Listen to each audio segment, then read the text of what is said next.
Senhor, com teu poder.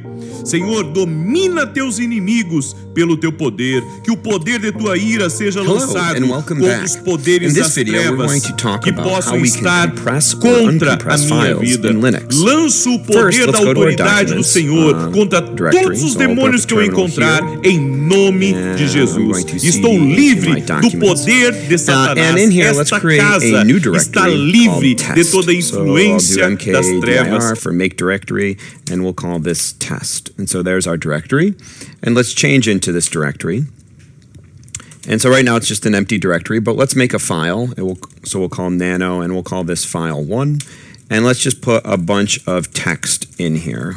So I'm just going to type a bunch of random things.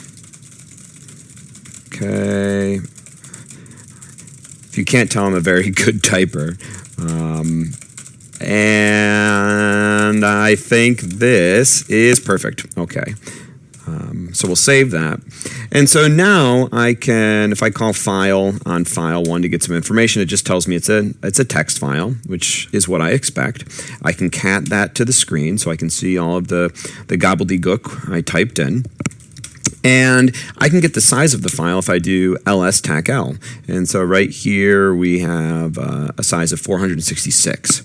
Now we can compress this individual file, and there's lots of different compression formats and tools. I'm only really going to introduce just a couple of them here, primarily Gzip and tar. And so the first one we're going to look at is called Gzip, our compression tool. And so let's look at the help documentation. So I'll do Gzip tac help. And it tells me my usage right here, Gzip, and then I can pass some options, and then I give the file name.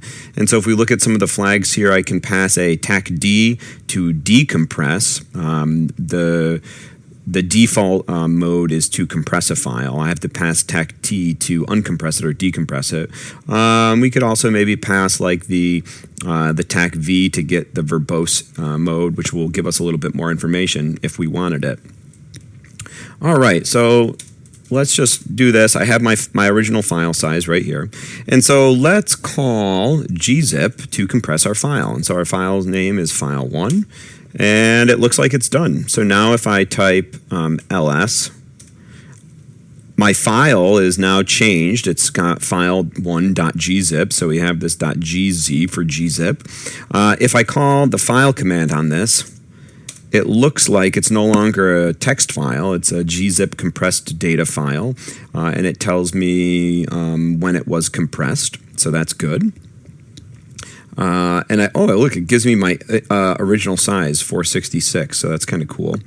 If we look at the new size of it, we see that it is smaller, so it's at 235. So we did, in fact, compress this. Very nice.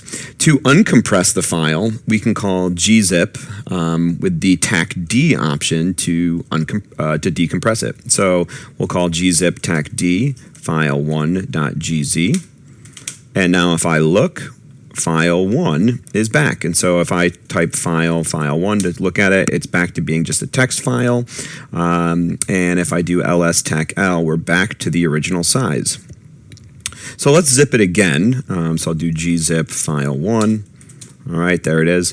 If you notice, if I try to cat file1.gz, it's going to give me a bunch of weird information. And that's because it's no longer a text file, right? So I can't read or write it in the standard way. We can also unzip a file. So we previously used Gzip with the tac-d flag. You could also just type g unzip and then the file name. So these are two, they're like the same command. So g unzip or Gzip tac-d, and we get that original file back. Perfect. So we can also compress multiple files at the same time with Gzip. So let's create a few more files in here. Let me clear the screen. And let's redirect the output of our ps command. So we have ps tac ef, so we're going to get all of the running processes, and I'll call this, we'll just call this file 2. All right, so if I look here now, file 2 is there. If I cat file 2, there's all of our running processes on the computer.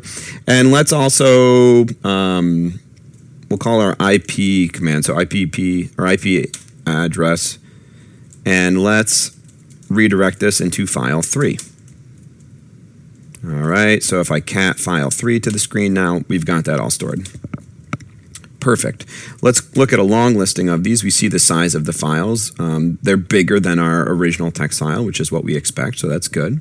And so now if we want to zip these files, I'll just call Gzip, and I will type their names. So I'll do file 2 and file 3. And so now if I do a long listing, we see both of those files have been compressed. We see the file change size here has been shrunk down, and same with this one. And so if I want to uncompress them, I can do them all at once as well. I can do gunzip file2.gz, file3.gz. And there they are, back to their original size. So that's pretty cool, but maybe you're thinking like, if I wanted to zip these two files, could I zip them together, right? Because it gave us, when we tried to zip these two files, or compress these two files, I'm sorry, we each got an individual file back. Maybe we want to compress them together. And that's something that we're going to look in our next video. So let's actually move out of this folder now. So I'm going to go cd ... to go up one structure. And so I have just my test folder. Let's see if we if we can compress the test folder. So let's do gzip and then test. And it tells us here that test is a directory, and so it's being ignored. And so gzip works great on individual files, but in order to zip a directory, or maybe zip multiple files together, like we sort of introduced here, if we wanted to make this into one zipped file, we need another compression tool. And we're going to look at that compression tool in our next video. I'll see you then.